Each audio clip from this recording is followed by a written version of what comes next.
Um estranho som saudou o alvorecer no Monte Shasta. A estranha ladainha aumentava e diminuía sobre as geladas dunas, enquanto 40 jovens californianos estendiam os braços em direção do sol nascente. Aí, dando as mãos e formando um círculo, eles começaram a cantar, juntamente com outros 5.000 celebrantes na montanha. Está escrito. Com George Vanderman. Apresentando o Cristo vivo como resposta às suas necessidades mais profundas. Hoje, nova era do planeta Terra.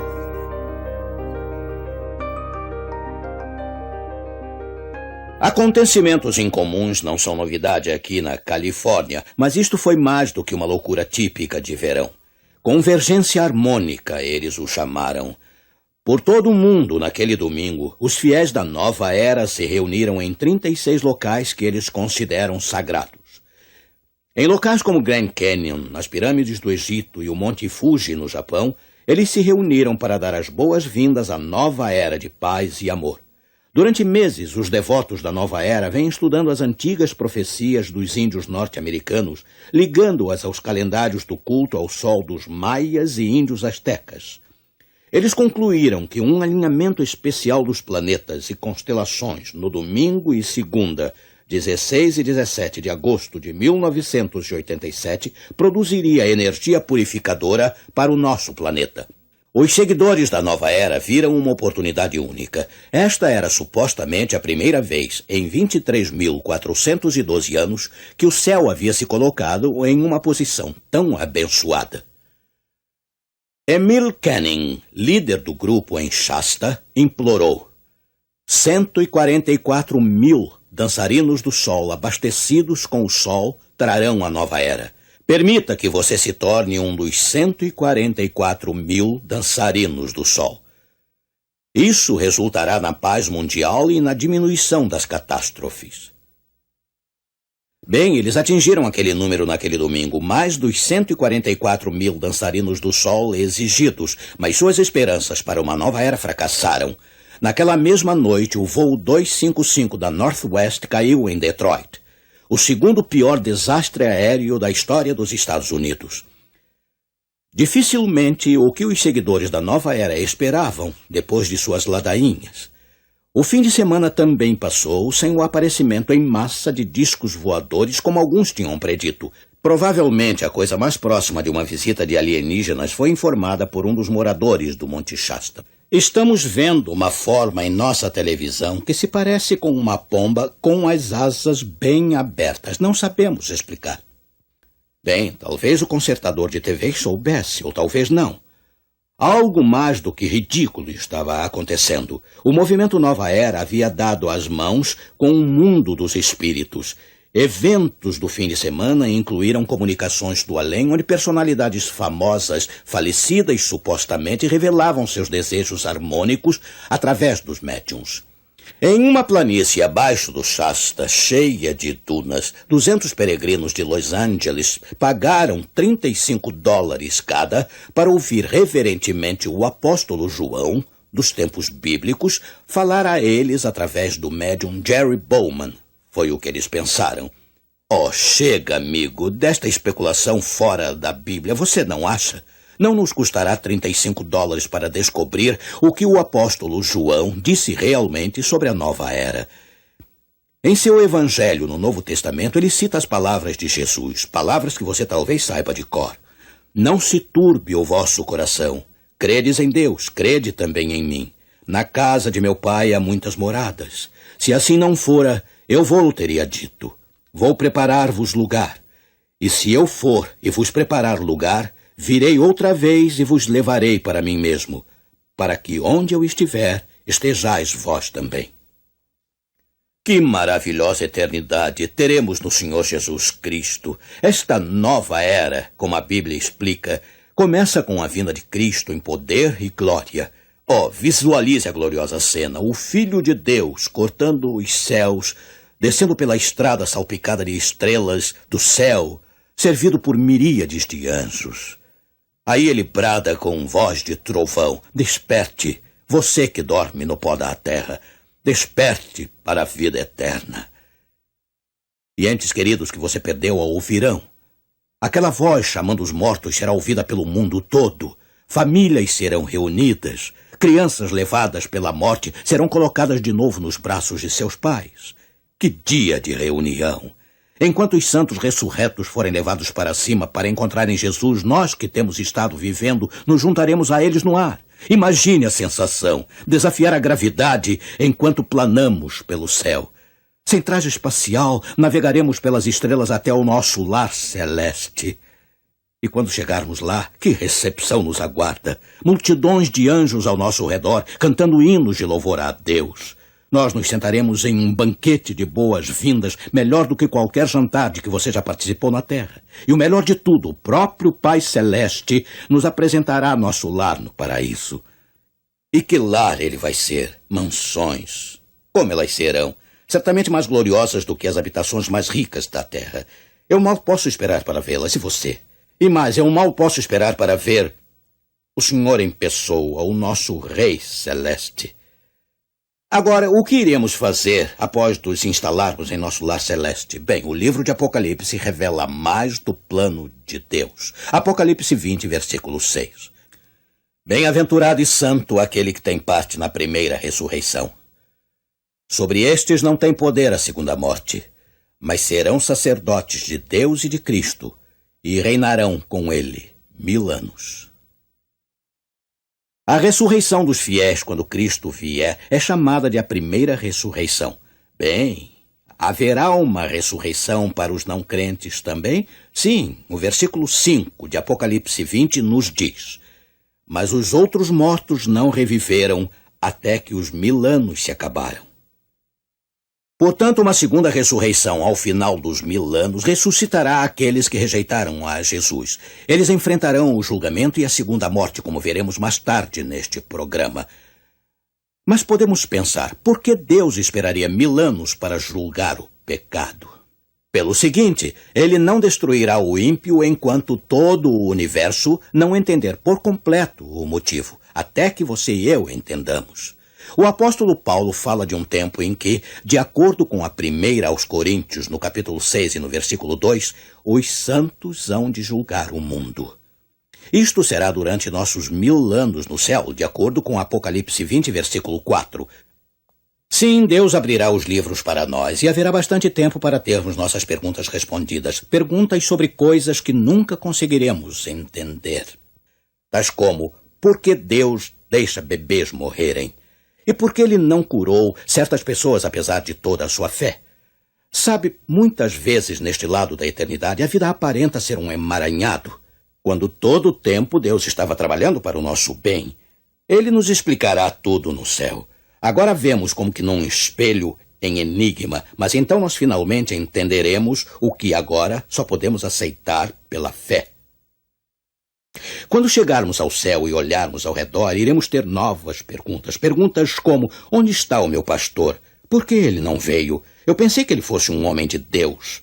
Alguns que imaginávamos serem salvos vão estar ausentes lá, e outros que julgávamos perdidos estarão salvos. Como Jesus predisse, muitos dos primeiros serão os últimos, e dos últimos serão os primeiros.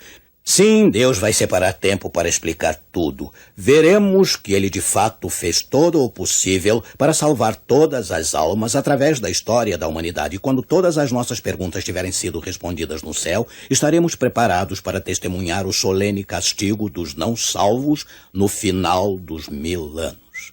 Agora, durante nosso tempo lá no céu, o que estará acontecendo aqui nesta terra? Bem, de acordo com o livro A Agonia do Planeta Terra, o arrebatamento dos santos inicia uma contagem regressiva de 7 anos antes de um duelo no Armagedon. Eis as palavras do autor Hal Lindsey.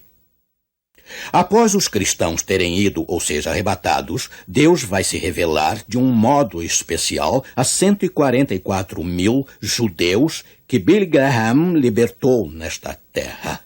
E a terra jamais conhecerá um período de evangelismo como este período. Esses judeus irão recuperar o tempo perdido. Eles vão conseguir o maior número de convertidos de toda a história. Assim, os arrebatamentistas creem que após a vinda de Cristo, o povo judeu finalmente o aceitará e conduzirá incontáveis outros à salvação. Enquanto isso, as forças do mal estão acelerando seus esforços para minar o progresso do Evangelho, e o anticristo, um ditador romano, subirá ao poder através da confederação de 10 nações do mercado comum europeu. Ele assinará um tratado de proteção com a nação de Israel, o que possibilitará aos israelenses reconstruírem o templo judeu em Jerusalém em 3 anos e meio. É o que Lindsay diz. Os arrebatamentistas creem que o templo mal estará reconstruído quando o anticristo romper o seu pacto com os judeus e interromper as cerimônias no templo. Aí se seguirão mais 3 anos e meio de terrível tribulação durante o reinado cruel do anticristo, o qual Lindsay descreve: fará os regimes de Hitler, Mao e Stalin parecer um grupo de meninas brincando de casinha em comparação.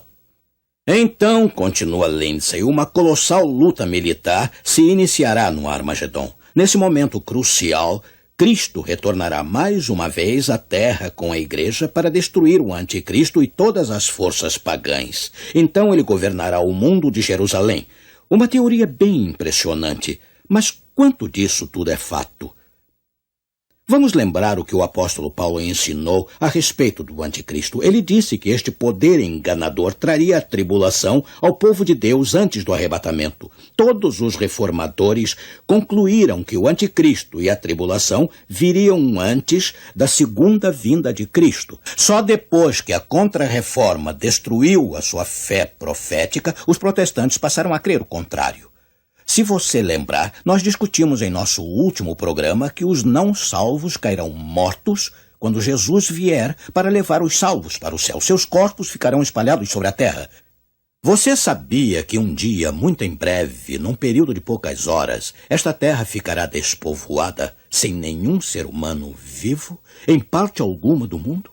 Temos ouvido as sombrias predições sobre como este mundo ficará após uma guerra nuclear, um deserto cinzento e abandonado. Uma profecia no Velho Testamento descrevendo o nosso planeta após a vinda de Jesus tem uma incrível semelhança com as horríveis cenas sobre as quais os cientistas têm nos alertado.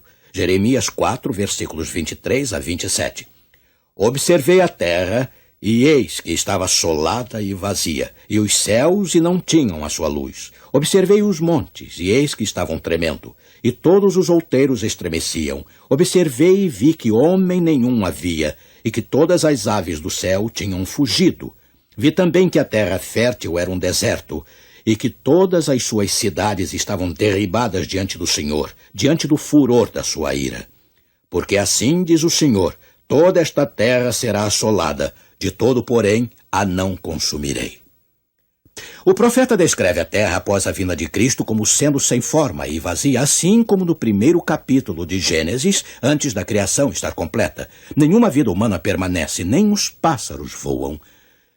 Como vê, os pecadores não terão uma segunda chance. Quando Cristo voltar, todos terão tido sua última oportunidade.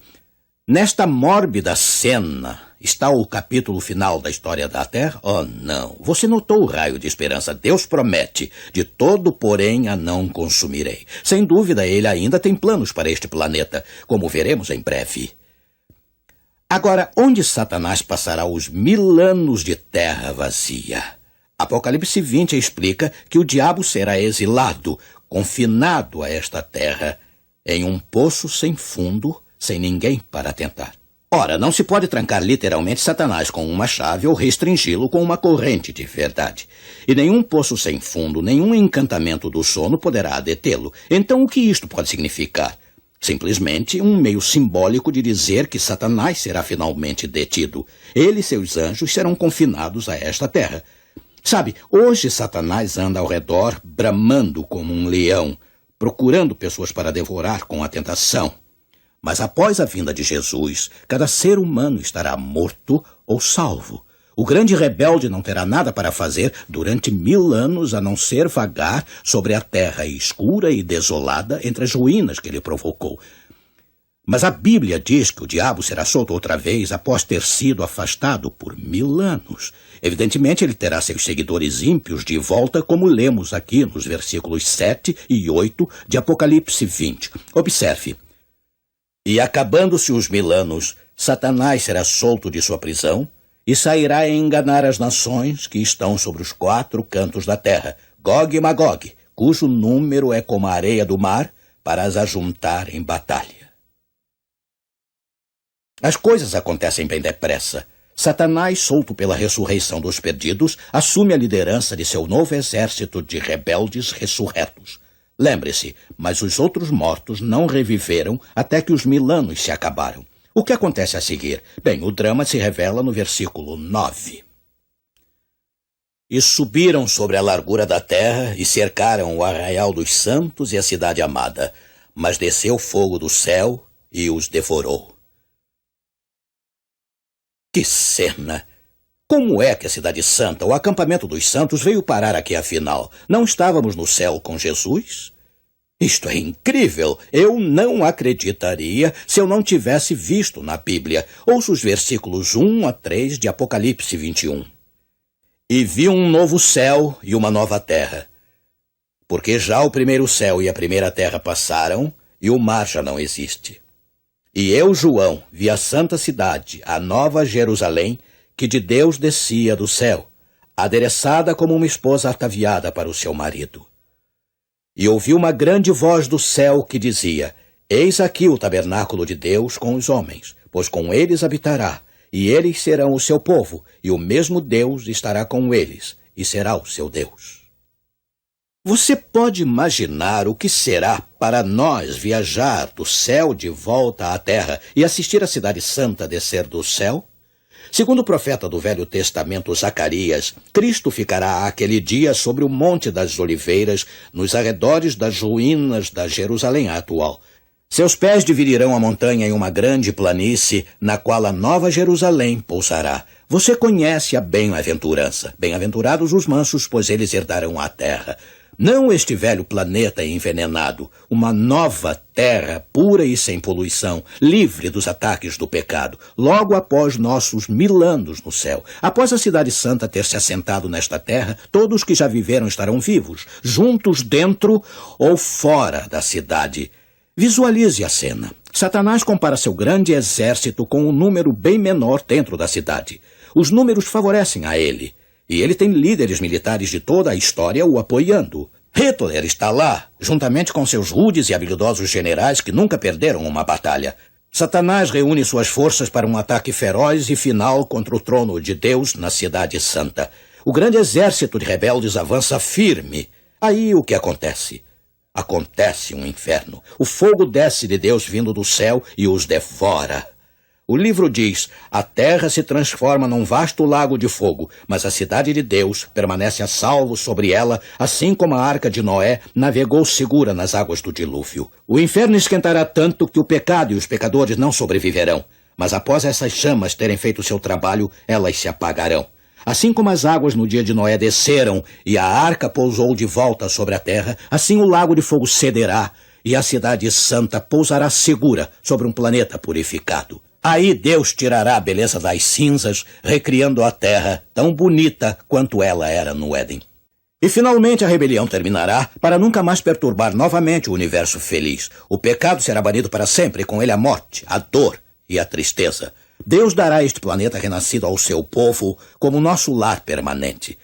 Por que Deus mudaria a capital do universo do céu para o nosso planeta inferior? Porque somos seu povo especial, é por isso. Deus amou o mundo de tal maneira que deu o seu Filho amado para nós.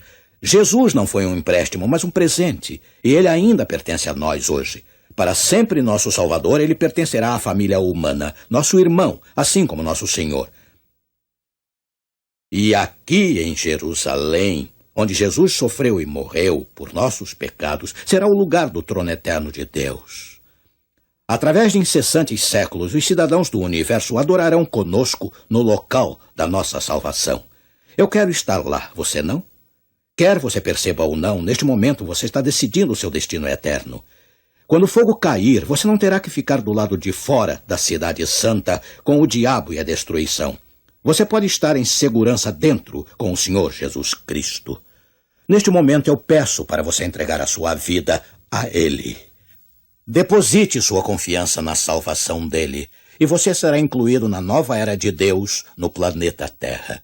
O coração não se turbe, crede sempre em Deus, crede em mim. Há mansões na casa de meu Pai, e vou preparar-vos um lugar. Jesus, vem logo, estais vós prontos. Jesus, vem logo, estais vós prontos. Se hoje a noite vier, como encontrareis? Jesus, vem logo, estais vós prontos.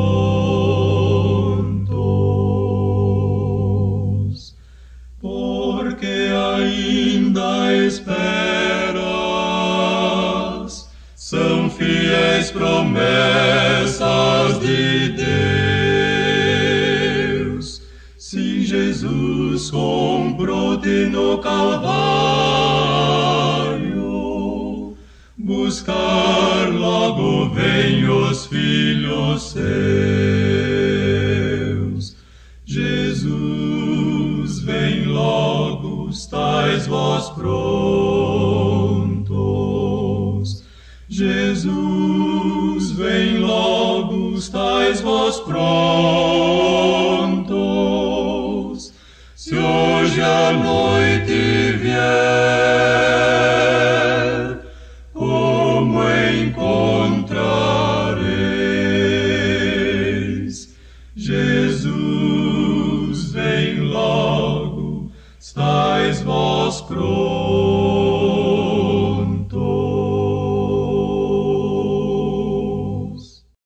Vamos inclinar a cabeça e orar juntos.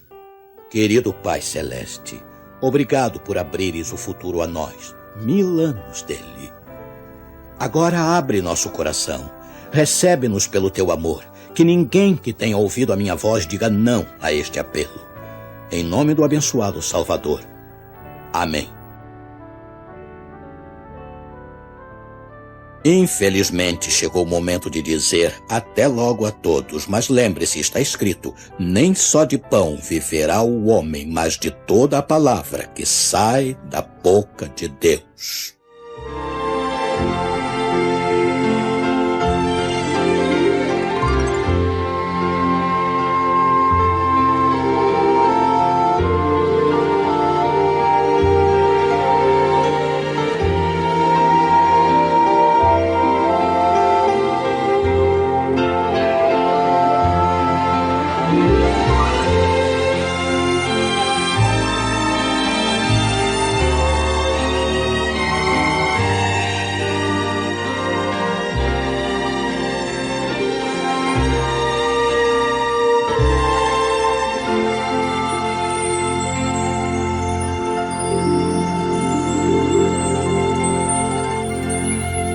Obrigado por acompanhar este vídeo até o final. Aproveite para conhecer nossos outros canais, onde abordamos uma variedade de temas que certamente irão lhe interessar. Você encontra os links para eles na página inicial deste canal, e mais informações estão na descrição deste vídeo. Agradecemos sua presença e lhe desejamos as mais ricas bênçãos do céu.